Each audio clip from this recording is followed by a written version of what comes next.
Hey guys, in this video I'm going to give you a behind the scenes look at how I made my newest album, Afterglow.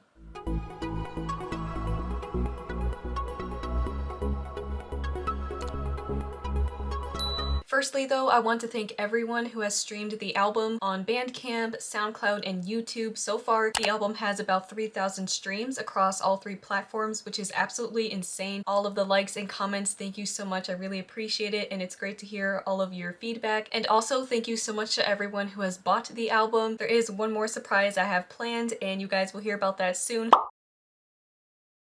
So Afterglow is described as a good feeling that remains after a fun or pleasurable experience. I love going to concerts and hearing my favorite songs live. It's such an amazing feeling. I think one of the best feelings in the world. Going to concerts gave me so many new ideas and inspirations. That's really what inspired this album, or at least the title. The word is also the last light remaining in the sky after the sun has set. I really wanted the album to take you on a journey from the first song to the last song in terms of the music and the visuals, even the song titles too. So when you listen to Afterglow, I wanted to feel like you're watching a sunset. There's light in the sky, and then as the sun goes down, it gets darker and darker, and then eventually it's nighttime. So I did want the album to represent that. So the first half of the album, those songs are like fun, happy, upbeat, and have more of like a pop sound. And then I put the title track Afterglow in the middle to signify the actual like afterglow, the last light in the album or in the sky. So meaning it would be the last happy upbeat song before we got to nighttime, which would be the last half of the album. So the last couple of songs on the album are meant to show like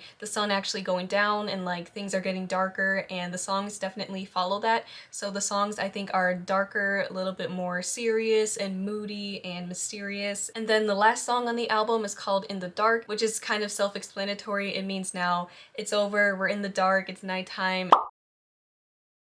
Alright, now we're getting into each individual track, starting with the first song called Lose My Mind. So Lose My Mind I started on April 25th, 2024, and I spent 19 hours and 8 minutes making the song. Lose My Mind is one of my favorite songs on the album, and it's actually one of the very last songs I finished for the album. This was definitely the most fun I had making a song. So I created the chords and then I chopped them up for the drop, which is pretty much my process in every single song. And I did like to add as much variety as I could, so sometimes some of the chords in the melody are in a higher octave, and then in the next part, like the next 4 to 8 bars, I lowered it, and it's kind of going like up and down between the chorus and the drop and the post-chorus. The first verse and then the pre-chorus slash build-up was so long.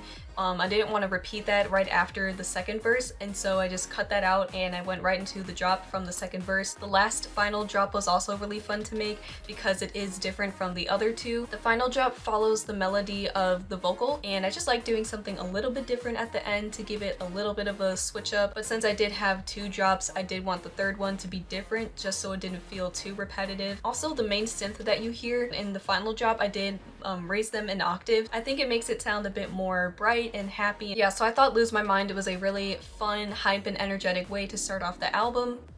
Sorry, my hair is like not looking good right now. Every time I try to film it always looks crazy. I think I'll try it with the bangs out. I wish I could explain how I make chords and melodies. I don't really think I could really put it into words because it's all done in my head. Sometimes they kind of just come to me. I'll get an idea for notes, like I just hear it in my brain and then I put it onto the program. Sometimes I play it out on my MIDI keyboard. I'll just try different notes. Sometimes I'll do it straight in the DAW, in the FL piano roll.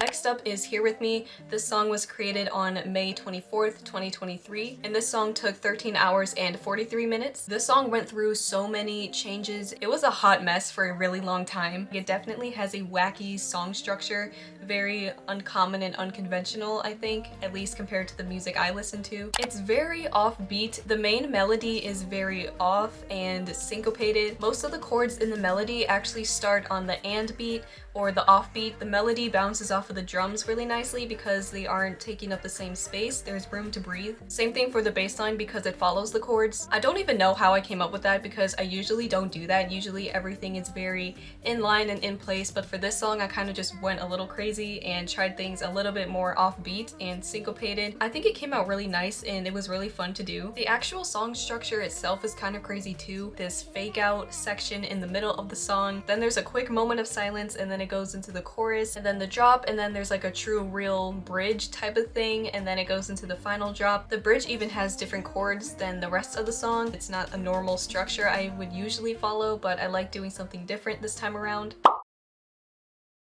Next up, the third song is Only One. The original project file I used was from October 8th, 2021, and this song took me 15 hours and 4 minutes. So I had a different idea for this song and I ended up scrapping it. So I think the real time of when I started this song was around April 2024. It was one of the last songs I made. I've had now 2 or 3 people tell me this is their favorite song on the album. I did want to have a drum intro. With this song, I did have a lot of fun adding in a lot of different percussion elements, different drum hits and sounds, different shakers and Foley sounds. The main core idea of the song that I wanted to have was those piano chords. The other songs are more electronic and synth sounding, but for this one, since it was inspired by house music, I wanted to have like a classic house piano sound. The actual chord progression is very repetitive, I think. So I did try to keep it interesting by adding a vocal chop sample in the drop. Like after the first drop, it does go into like a post-chorus break kind of thing, and the sound is more pluckier. There's also a little bit of a small guitar solo going on in the drop with the vocal chop. That was one of the last things I added. I just think it's a really fun, upbeat, catchy song. Song number 4 is Don't Let Go. This song was started on August 17th, 2022. I can't believe I'm about to say this, but this song took me 63 hours and 45 minutes. To be completely honest with you guys, I have no clue how I got to 63 hours. This song went through so many changes. I almost scrapped the song too. This one was actually the last one I finished for the album because I spent so much time trying to fix it and change it. I decided to take a break. I was like, okay, I'll come back to this later. Let me finish all of the other songs. When those are all done, I will come back to this and maybe I will have a new idea or a new inspiration to finish it. And that's what happened. It took forever to get the sound design where I liked it. I tried so many different sounds, adding in all of the vocal chops and delays and all of the effects. That took forever. I came up with the bass line and the melody pretty quickly. That never really changed throughout the entire process of the song. And I like how the bass line and the melody bounce off of each other. I also spent a really long time trying to find the right snare or clap sound. I just couldn't find anything I liked, and what I ended up doing was just layering like 2 different snare sounds and 2 different clap sounds. It's just tiny things like that that I spent so much time doing, which is why it took me 63 hours. Like I probably spent an hour or 2 just on the snare. Track 5 is Something About You. This song I started June 15th, 2023, and it took me 9 hours and 16 minutes. I think it definitely adds a little bit of a change of pace to the album, and that's kind of due to the intro. The intro is super long and it's kind of unexpected, I think. It sounds kind of like magical and mystical, almost like an Interstellar kind of thing, like Hans Zimmer. The chord progression was really fun to make. I wanted it to be very repetitive. This song was inspired by the song Randomize by Autonose. I made the instrumental first and then I found that vocal sample, Something About You. The breakdown is also very different. The break in the middle of the song, just so it wasn't too repetitive. It's got a different bass line, different chords, different melody, and then I also added in some hi-hats for fun and just to change up the drums a little bit too. This is definitely the longest song on the album. I think it's like 3:42. I thought about cutting it more so it's shorter, but I just decided not to care about people's attention spans, and I wanted a song that was a little bit longer so I could really go through the journey, because I feel like this song does take you on a journey from start to finish. What's crazy is that this song is actually currently the most viewed one on my channel, but I'm so glad people are loving it because I love this song so much. It's one of my favorites off the album.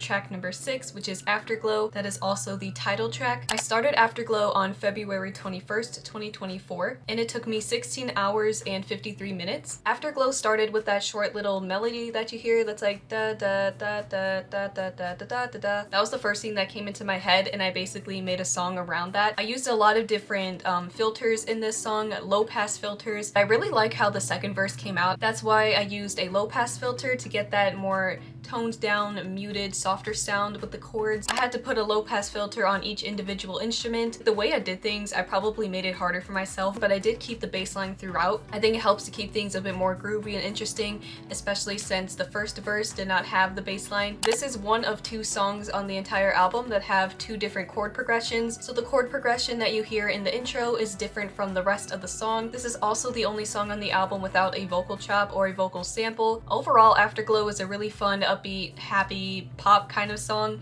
and I wanted it to be that way right before we got into the more darker songs on the album. So Afterglow was like the last happy-ish song, and then it starts getting into like the darker stuff, which is why I put the title track Afterglow in the middle of the album. Song number 7 is Heartbeat. This was started on December 17th, 2023, and it took me 11 hours and 19 minutes. This one also I feel came together really quickly. There weren't a ton of layers, not a ton of effects. Overall, I kept it pretty simple. I just wanted like a chill, kind of mellow song, something more of the vibe of 10 by Fred Again, if you know that song. Basically like the sound design of it being very warm and kind of vintage sounding. Chords are pretty simple, but I did sprinkle in some extra notes in there to make it a little bit more melodic. I did kind of like a call and response thing. You would hear the vocal, tell me the beat of your heart, then that would give room for the melody to play out, and then you would hear the vocal again and then some of the melody, just kind of like back and forth. What took most of the time up was probably just finding the right vocal sample. I tried a few different ones. The one that you hear now in the song is actually the same one that I used for In the Dark. I cut it up and used it a bit differently in each song, but it's the same bass vocal sample. The very last thing I did, I added in some more ambient sounds and samples, just some background Foley kind of noises. If you listen out for it, you can kind of hear it. I have samples of different background sounds and like people talking and like phone calls and stuff. That was also kind of inspired by Fred Again. He does sample a lot of things from real life. Song number 8 is called The Moment, made on February 4th, 2023. That one took me 12 hours and 52 minutes. This one went through a lot of different changes. For a long time, I just wasn't happy with this song, so I almost scrapped it. I really loved the bass lead that is a sample, and when I found that, I was like, oh my gosh, I have to make a song from this. This song is the most different on the album, more of like a bass house, electro house kind of feel. I wanted the intro to be really like dark and mysterious. The drop is pretty long. There are like 3 different parts to it, and there is a hint of trance, a little bit of like a trance post-chorus kind of thing. The bass is trance, and that part was inspired by Desire by Calvin Harris. The Moment overall was inspired a lot by Seth Hills. I kind of wanted it to feel like his song Calling Out. I played around a lot with the octave of the main bass lead. Sometimes I increased the octave and sometimes I lowered the octave, just so you hear a little bit of a difference in there, so it's not super repetitive, just so it sounds a bit darker and grittier. I made the second drop a little bit different. It's definitely more chopped up. One of the last things I did was add in some vocal phrases thrown in there, like the yeah, okay, let's go drop. I kind of wanted something to fill up the space a little bit, kind of like Nuz would do. And then having that vocal break in the middle of the song, like the bridge kind of part, that part was inspired by Follow by Martin Garrix. Just having a vocal in the middle of the song, I think is something unexpected. I didn't want to have the bass sound, the bass lead throughout the entire song. I wanted to change the pace a little bit. I would say this one is definitely in like my top 5 favorites from the album. Song number 9 is called Not Too Late. This one I started on January 16th, 2024. It took me 19 hours and 12 minutes. From what I remember, this song also came together really quickly, so I don't know what I was doing for 19 hours. I do know I finished the instrumental first, and then I added the Not Too Late vocal over it. It does take me a lot of time to find a vocal sample. With every single song, I created the instrumental first, then I will go through all of my files, my library of vocal samples, and I'll drag and drop them into the project and play them over the instrumental to see how they sound. But I do like playing around with vocals a lot, which is why almost all the songs on the album do have some kind of vocal chop or sample. And this song I would say is deep house, at least deep house inspired, and those synth chords aren't usually something that you would hear in deep house, at least the deep house that I listen to. I think that synth adds a nice little accent to the drop. Overall, Not Too Late is pretty simple, but I think the simplicity is what makes it work. I used a lot of low pass filters. I really like how the main melody came out. It was a little bit different for me because I did kind of like an A-B type of thing. The first half is slightly different from the second half. Not a major difference, but it's very slight and subtle. There's like 4 notes and then a little bit of a pause, and then it goes into something a little bit more melodic. Not Too Late is one of my favorites for sure. Last but not least, we have the final song, the closing track. That would be In the Dark. This song was created April 2nd, 2023, and this took me 17 hours and 7 minutes. I had been sitting on this song for a very long time. Over a year, I had it pretty much almost done. With Radiance, I ended the album on more of an emotional song. I think Afterglow really benefited from the opposite. I wanted it to end with a hype dance song. In the Dark was inspired by Skrillex, more specifically his song Where Are You Now? I had a lot lot of fun making the main bass lead. So I did that first, and then I added in a ton of different vocal chops and vocal samples. Even in the first verse too, it's more of like a call and response. You hear one and then you hear the other and they go back and forth. The drums are kind of crazy and they change up throughout the different parts of the drop. A lot of different percussion elements. I changed up the kick, even like the drum patterns and the snares and claps that I used. I changed up the hi-hats too. They're different patterns, like just everything is changing every like 8 bars or so. I even lowered the bass lead an octave in the second half of the drop. Something really cool I figured out how to do was do that little stutter part leading into like the final portion of the drop. I think it flows together really nicely, and I think all of those changes and switch ups makes the song really interesting and kind of unpredictable. The second verse I also did bring in the bass lead a little bit, just a little tiny portion of it, and then this one does have a fake out going into the final drop. Nice change of pace, and also naming it In the Dark is kind of like wrapping up the entire album. The album's concept of like the afterglow and the sunset. Now it's in the dark, it's nighttime, the afterglow is gone. I think it's one of my favorites on the album. That's kind of everything I wanted to explain and just let you know like my creative process. I had so much fun making this album. I've been working on it for the past 2 years. If you've listened to the album, let me know your favorite songs. Let me know your thoughts on Afterglow. And if you have any questions on anything, let me know in the comments. Thank you so much for watching this video. If you liked it, please leave a like, comment, and subscribe, and I'll see you in the next video. Bye!